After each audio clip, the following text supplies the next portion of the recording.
voilà, on est à La Réunion. Objectif, parcourir le GR-R2 qui part de Saint-Denis jusqu'à Saint-Philippe, ou dans l'autre sens, 135 km et 9200 mètres de dénivelé positif. Moi je suis parti de Dodane, au-dessus du cirque de Mafate, car j'ai de la famille qui habitait à la Possession, donc plutôt que de partir de Saint-Denis. Je suis en fait parti de Dodane, ça permettait de raccourcir un petit peu le parcours.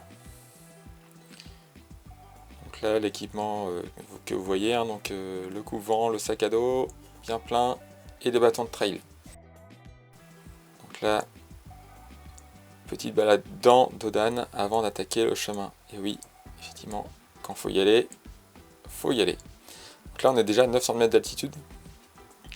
Donc la route qui nous emmène à Dodane est déjà bien montante et bien sinueuse. Donc là c'est parti, le terrain est déjà bien humide, il a plu fréquemment les dernières semaines.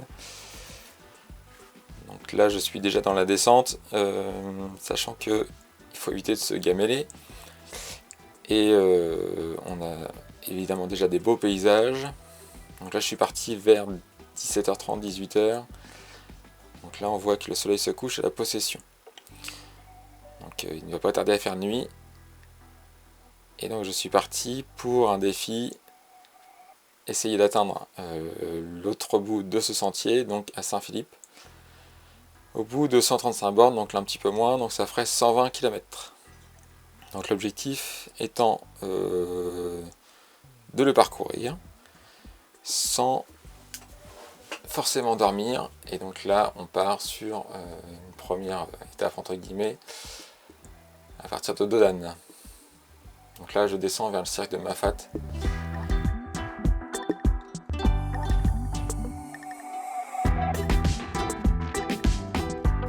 Première étape, ça sera 2 bras. Donc là on voit que le chemin est très sinueux. En fait ça descend tout le temps là pour l'instant, et donc c'est du gros caillou, de la grosse marche. Et là on est content d'avoir ces bâtons. Donc là je vous montre des photos d'une grenouille, là, des petites grenouilles comme ça, j'en ai vu vraiment beaucoup le long du chemin. Donc on pouvait les voir vite fait grâce à la lampe frontale, étant donné que leurs yeux reflètent très bien la lumière de cette frontale. Il faut savoir qu'il n'y a qu'une seule espèce de grenouille apparemment à La Réunion, et elle a été introduite en provenance de Madagascar il y a à peu près 250 ans quoi. Donc on voit que ça serpente beaucoup, ce qui veut dire que c'est sûrement des petits chemins de rien du tout. Et là je suis passé devant une première étape, donc un petit gîte qui était fermé là actuellement, qui permet normalement de se restaurer. Donc là j'ai déjà refait un plein, j'ai trouvé une source d'eau, j'ai refait un plein d'eau en utilisant mon matériel de filtration. Parce qu'en fait finalement l'eau ça descend très vite. J'étais parti avec 3 litres et je ne sais pas combien j'en ai bu sur tout ce parcours. Donc là parfois on a des passages aménagés avec des gués, là, en gros des grosses pierres plates qui nous permettent de traverser les rivières qui sont plus ou moins larges. Donc là on a 2 bras, donc là c'est déjà une étape. Parfois hein, quand on voit dans les guides, en fait Dodane 2 bras c'est déjà une étape sur une journée. Donc là je vais remonter la rivière des Galets, ce qui veut dire que par moment on traverse la rivière à plusieurs endroits. Effectivement, il ne faut pas perdre la signalisation. Le passage se fait sur des gros rochers qui sont positionnés au travers de la rivière. Donc ça permet d'éviter de se mouiller les pieds, surtout qu'il y a quand même du courant. Donc ça évite de se mouiller les pieds dès le début de la randonnée. Donc là on est toujours sur la rivière des Galets et on cherche à atteindre le prochain point. Donc là on voit que le GPS déconne un peu. Faut dire que même si ça capte plutôt pas mal pour un coin un peu désert, il y a des moments où on est forcément dans des zones d'ombre, et là aussi on retrouve une autre zone d'ombre du GPS. Donc parfois, voilà, donc on arrive à la source Cabri. Donc on était descendu à peu près à 200 mètres, à peu près de mémoire, donc là on remonte à 420 mètres. Et là ça va remonter jusqu'à la prochaine étape. Donc déjà il est fougère, donc on a monté 80 mètres d'altitude.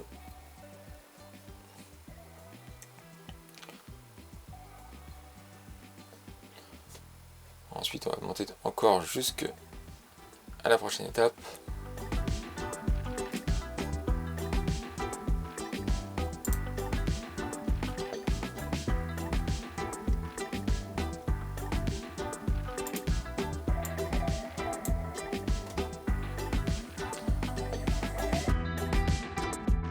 Sur un petit chemin, un petit sentier. Bon, là aussi je pense que le GPS il a perdu le fil. Voilà, tiens, voilà une des nombreuses chapelles. Ouais, effectivement il y a plein de petites chapelles le long du parcours qui sont soit creusées dans la roche, soit aménagées au sol directement. Voilà, donc là je pense que le GPS commence à retrouver son chemin. Et là ça nous fait un tracé assez bizarroïde.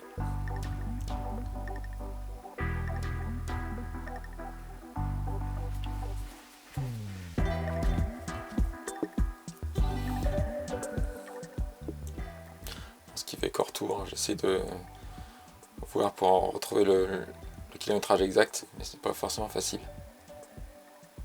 Donc là on est à Bord-Bazar, on a bien monté, 950 mètres d'altitude. Avec des marches, puis les marches ne font pas 5 cm, c'est plutôt soit du chemin, soit de la grosse marche, qui peut monter jusqu'à 40 cm sans problème. Donc là on se retrouve en forêt.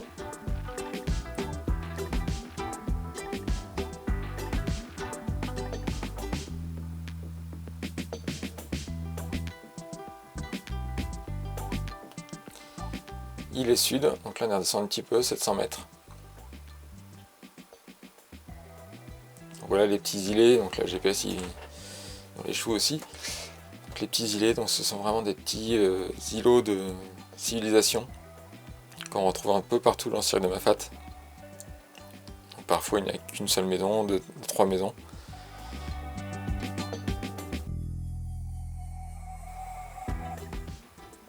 Les gens sont vraiment isolés.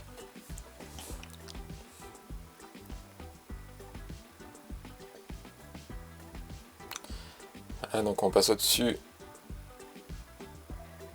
du Brabémal. Donc là, cette fois-ci, c'est une vraie passerelle.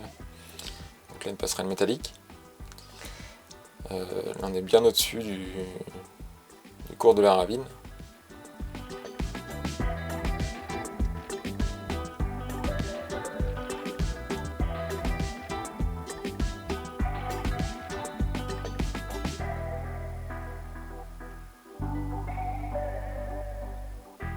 Et là on arrive à Îlets-à-Malheur, donc c'est un des îlets les plus connus je pense.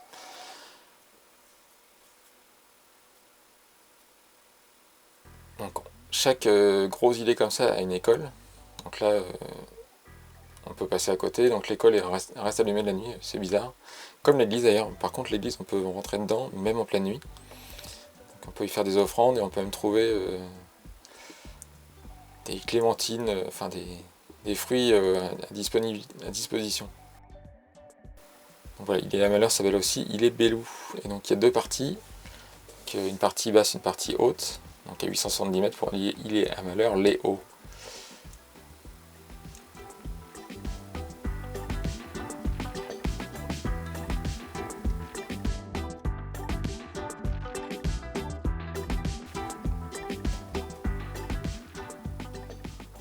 Donc là j'ai seulement fait une petite pause pour me ravitailler. Voilà, c'est ça, c'est la plaque. On est à 900 mètres d'altitude. J'essaie de manger une barre de céréales à peu près toutes les heures et une compote là, à peu près toutes les 2 heures. Et après l'eau, j'en ai bu pas mal, donc comme je vous le disais tout à l'heure, j'ai essayé dès que je voyais une source, de remplir mes deux petites gourdes, mes deux flasques souples. Ah oui, ça c'est un point sympa ça, donc c'est une passerelle où c'est pas très rassurant quand on arrive en pleine nuit où c'est écrit un piéton.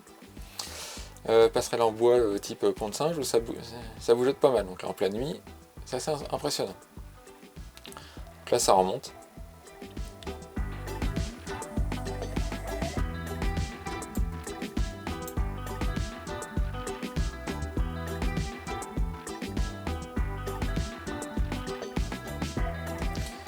la ravine Bruneuil, donc à 900 mètres d'altitude. Ah oui, alors ça, les bambous, c'était vraiment énorme. Je n'avais jamais vu des aussi gros et en plus très très haut. Voilà, une autre passerelle, mais passerelle métallique cette fois-ci. Et on arrive au îlet à Bourse. Bon alors avec S ou sans S, ça dépend. Donc là on est à 880 mètres. Donc pareil, hein, à 3h du matin, il se passe pas grand chose dans ces îlets. Bon, j'ai pas trouvé hein, si c'était sans S ou avec S, hein, selon les Google c'est avec S et là le panneau c'est sans S. À voir.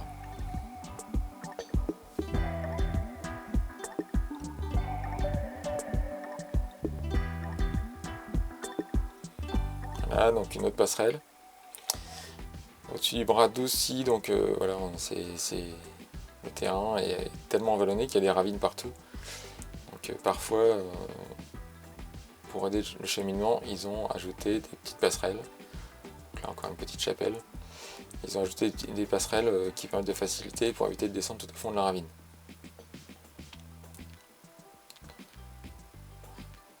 Il est Picard, 930 mètres, ça monte toujours. Donc là, il y a assez peu de civilisation.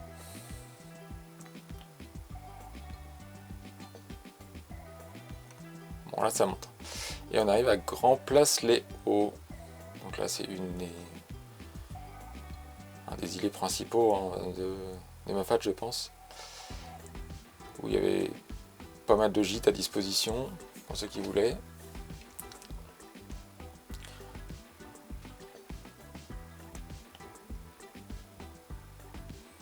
Là il y a même un terrain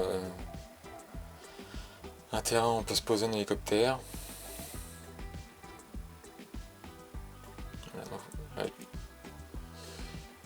Donc là je pars vers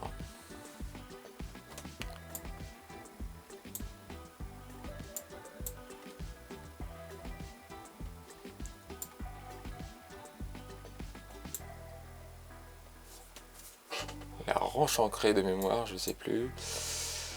Voilà, je suis en train de chercher sur la carte en même temps. Là je suis à Grand Place les Hauts.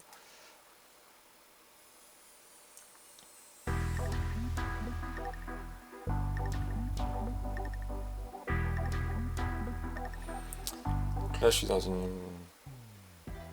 chemin non, qui monte entre les plantations. Et donc je refais un plein d'eau ici, là. Donc c'est pour ça que ça dure un certain temps, le temps que je filtre l'eau. Il y a une canalisation, mais on ne sait jamais. Il faut savoir donc, que dans le cercle de Moffat, il y a des canalisations un peu partout, mais qui fuient beaucoup. Donc je pense que le réseau est à revoir, à mon avis. Voilà, effectivement, des croix, on en trouve pas mal quand même sur le long du parcours. Pas forcément d'indication sur ces croix. Hein.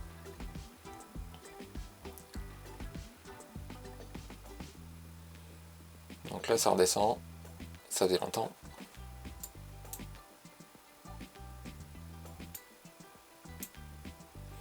Et quand ça descend, ça descend. En fait le dénivelé positif c'est impressionnant. Mais je pense que c'est le dénivelé négatif qui est le plus difficile pour les muscles. Donc moi j'avais choisi de prendre des bâtons de trail. Je pense que c'est quasi indispensable. Même si pour ceux qui font le grand raid, c'est interdit.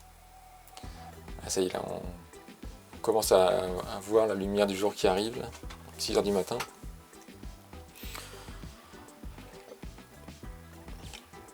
Donc là, c'était au mois de juillet 2023, donc on est sur des plages horaires. Voilà. Il fait jour à peu près le matin vers 6h, 6h30, et à 18h le soir, il fait nuit.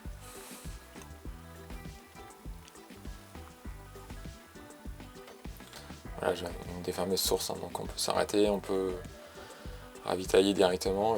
Pour les plus audacieux, bon, moi j'ai quand même filtré mon eau. Je le sentais pas forcément. Roche ancrée, donc voilà, il y a eu un jour, là, ça y est, 7h39. Effectivement, on a bien descendu. 545 mètres. C'est une bonne descente. Par rapport aux 900 mètres à peu près de Grand Place Léo. Bon, alors ça, c'était pas le passage le plus rigolo. Donc la rivière des Galets, parfois ce n'est pas aménagé. Ce qui fait que, ben, avec le courant qu'il y a, même si c'est pas trop fort en ce moment, et ben des fois on tombe. Bon, heureusement, pas trop de dégâts, juste les fesses mouillées, quoi. Et ce qui était dans le sac à dos était sous des petites pochettes étanches, donc il n'y a pas eu trop de soucis. Après ça monte, hein. Là pour le coup ça a bien monté tout du long. C'était déjà difficile au niveau fatigue musculaire. Et donc on passe d'une crête à l'autre, donc forcément une fois qu'on est monté, on va redescendre. Voilà, encore une petite chapelle. Donc là ça descend, hein, ça serpente. Il a corne, donc voilà, on est presque à 9h du matin, 670 mètres d'altitude. Et donc là on se retrouve dans une petite ravine.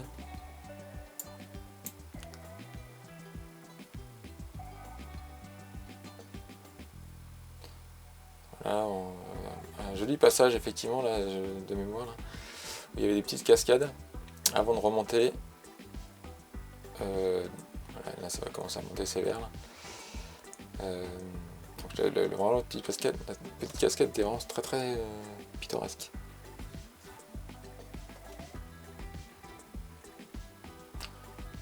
Bon là ça monte, hein.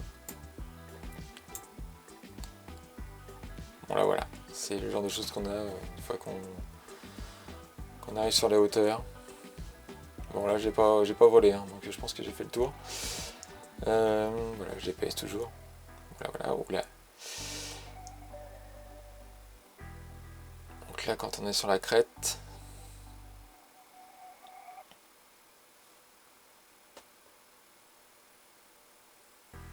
mais ça monte, toujours, tranquillement. Voilà, petite pause barre de céréales.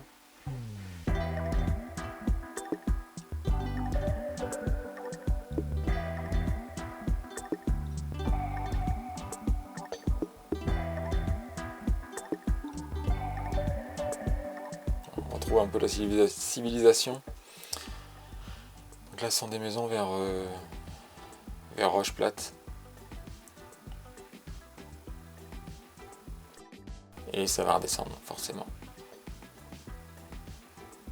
Après le passage de la crête. Donc là il y avait des zones qui étaient voilà, sentier facteur. Juste avant il y avait des zones qui étaient vraiment apparemment très dangereuses, il y avait des éboulis juste avant. Donc là petite pause, hein, barre de céréales et compagnie, c'est le déjeuner quoi en gros quoi.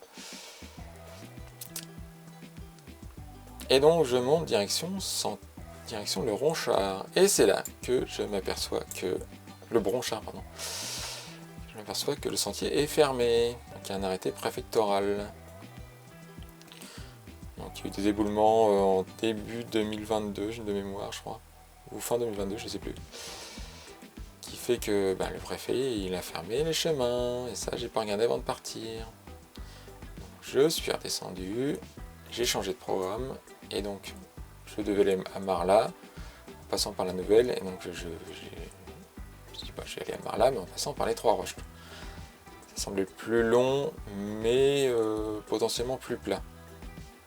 Bon, pas partout, hein. Là on est dans un pierrier, ça a monté, c'était vraiment le pierrier assez compliqué. Et là aussi. Donc là c'est même plus des marches, hein, c'est des bouts de rocher quoi. Donc pause ravitaillement, et finalement, bon là je me dis que ça commence à être un peu dur. Regardez les cartes, demander à l'équipe d'intervention, donc là, changement de nouveau de programme. Donc plutôt que d'aller à Sillaos en passant par Marla, je décide de sortir du cirque de Mafat en passant par Maïdo. Donc là je vais rejoindre un bout du GR3. Voilà, là on est passé à côté d'une infirmerie apparemment de mémoire. Donc là il y a un petit sentier qui serpente et qui descend vers Roche Plate.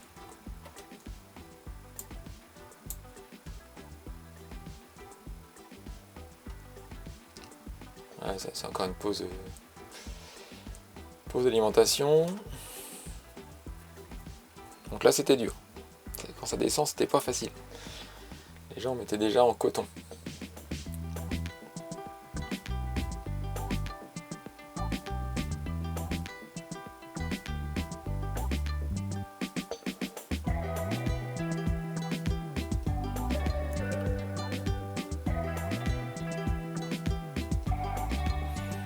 Ah, Rocheplate, c'est plus qu'un gros îlet. Hein. Voilà, on passe juste à côté de l'école aussi. Là. Encore une source, hein, comme partout. Il y a des vraies passerelles parce qu'on est vraiment sur un chemin de randonnée qui est très très utilisé en partant des mailles d'eau.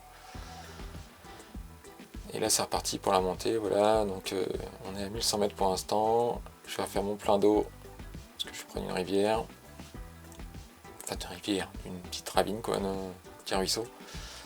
Donc, je refais mon plein d'eau avant de monter.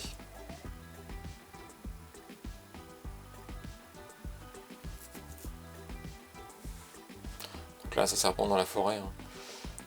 Plutôt on n'est pas du tout à découvert. Et là on commence à arriver sur, voilà, sur des champs abrupts, un peu plus abrupts, où on voit les cirques, enfin, on voit le cirque finalement, et les pitons en face. Bon là évidemment j'ai pas fait l'escalade comme ça. Donc le chemin serpente le long de la falaise. Et on arrive à ça. C'est quand même joli ça, non? Voilà, on surplombe le cirque de Mafate là. Donc là, je suis en train de chercher ce qu'on voit comme hameau. Je sais pas trop, je sais pas trop lequel c'était envoyé au début. Et donc on arrive à la brèche du Maïdo, donc à 1295 mètres d'altitude. Donc là on a bien monté. Donc là c'est... on peut prendre le chemin là pour ceux qui font le grand raid, là, qui part de Saint-Philippe. Ils arrivent à cet endroit là, ils continuent le chemin sur la crête, et donc ils montent au nord. Et moi donc je suis remonté en direction du Maïdo. Donc là on a effectivement 700 mètres de dénivelé positif à faire. Sachant que là c'est de la marche. Enfin de la marche. Ce sont des marches en rocher qui font je sais pas, entre 30 et 40 cm de haut. Donc ça serpente beaucoup. On se demande quand est-ce que ça va finir. C'est d'ailleurs vraiment ce que je me suis demandé. Hein. Voilà, on monte, on tourne la montagne, on se dit bon, ça y est, c'est fini. Ah voilà, ça continue, toujours et encore. Encore une petite chapelle, voilà, au moins ça change le parcours.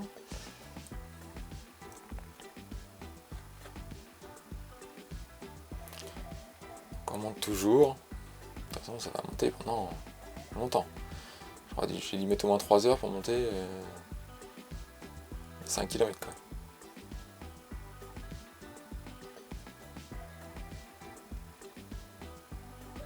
Bon alors là il a perdu le fil. Pourtant on est dans une zone assez dégagée.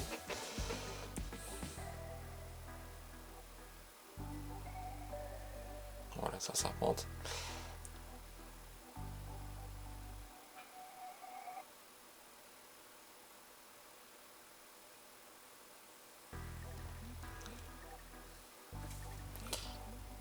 Et là on suit vraiment bien la ligne de crête parfois. C'est assez impressionnant. Bon, heureusement, j'ai pas vraiment le vertige. Hein.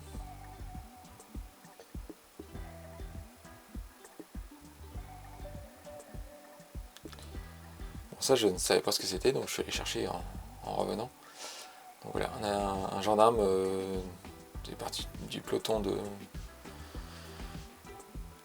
la Réunion, donc sûrement basé à la possession, donc ils sont là pour aider, enfin sauver en tout cas les randonneurs, donc qui est décédé lors d'un exercice en 1990.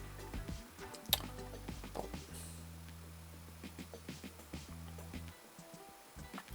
Une des tombes qu'on trouve sur le parcours, même si celle-ci est un peu plus remarquable, car complètement identifiée, ce qui n'est pas le cas de certaines autres tombes.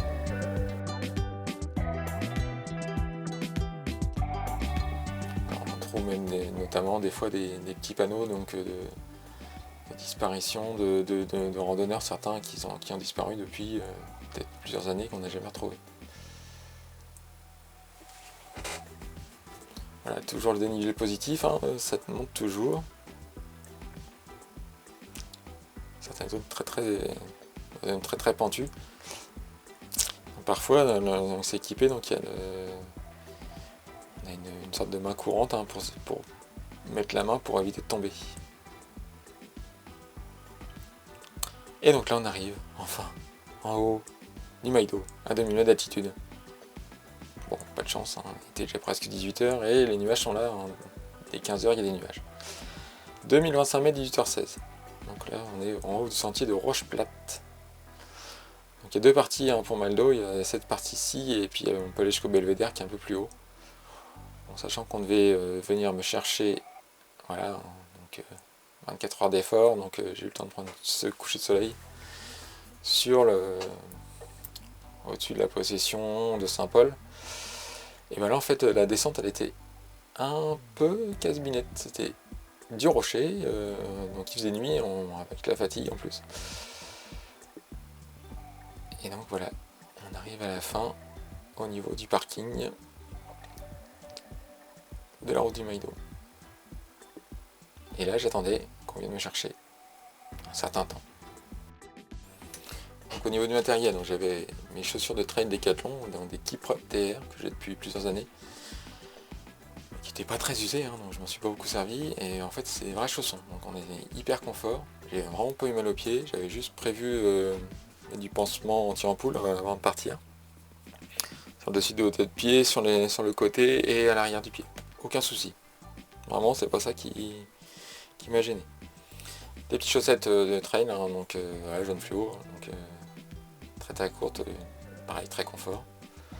Un short sur AliExpress avec une sorte de sous-couche un peu, voilà. Et un t-shirt Decathlon respirant, et donc j'avais tout le long du parcours donc mon coupe-vent que j'ai enlevé, voilà, le matin je l'ai enlevé. Je me suis acheté donc des bâtons de trail, des Flintronic sur Amazon, donc voilà, en 5 morceaux, donc on peut les replier quand on ne s'en sert pas durant le trail, mais moi je les ai gardés, hein, tout le long. Et d'ailleurs ils sont même restés à la Réunion vu qu'ils n'étaient pas dans la bonne valise. J'avais pris des mitaines de vélo pour éviter d'avoir mal aux mains, en sachant que ce sont des bâtons de trail avec du liège, donc c'est mieux que du plastique. Et enfin j'avais un chapeau là, à bord large, pour éviter les coups de soleil. Dans le sac à dos, donc j'avais un sac à dos porte-boisson de 2 litres et 2 gourdes de soupe de 0,5 litres. Finalement je me suis servi que des gourdes de 0,5 litres, sauf à la fin, où j'ai, vraiment à partir de Roche Plate qu'on va dire, où j'ai tenu avec les 3 litres sur place. Bon, il faut ça, hein. J'avais lu sur internet qu'on trouvait des points de ravitaillement. Bon, effectivement on trouve des sources, mais il faut pouvoir filtrer l'eau. En tout cas moi ça me semble le plus sûr. Bon, j'avais acheté la carte IGN, on sait jamais, hein, donc si le portable tombe en panne, puis c'est bien pratique pour se poser, notamment quand on doit changer de direction. Une petite trousse de secours légère, une couverture de survie réutilisable, hein, de chez Decathlon. Regardez, le Decathlon de Saint-Pierre à La Réunion, c'est un truc de dingue. On sent qu'il y a du trail à Saint-Pierre et que c'est le départ du Grand Raid. J'avais pris un short, 2 paires de chaussettes, un t-shirt et un boxer de rechange dans le sac. Bon, ça n'a pas servi finalement. Donc j'ai pris une batterie externe, donc 27 mAh, donc là ça tient bien pour charger à la fois l'arme frontale et le téléphone au cas où. Donc une lampe frontale, je viens de me dire, un téléphone pour enregistrer la trace GPS et au cas où pour contacter l'équipe. Et enfin donc ma nourriture sur ce trajet, donc c'était des barres de céréales, différentes sortes, et des compotes, des petites gourdes de compotes.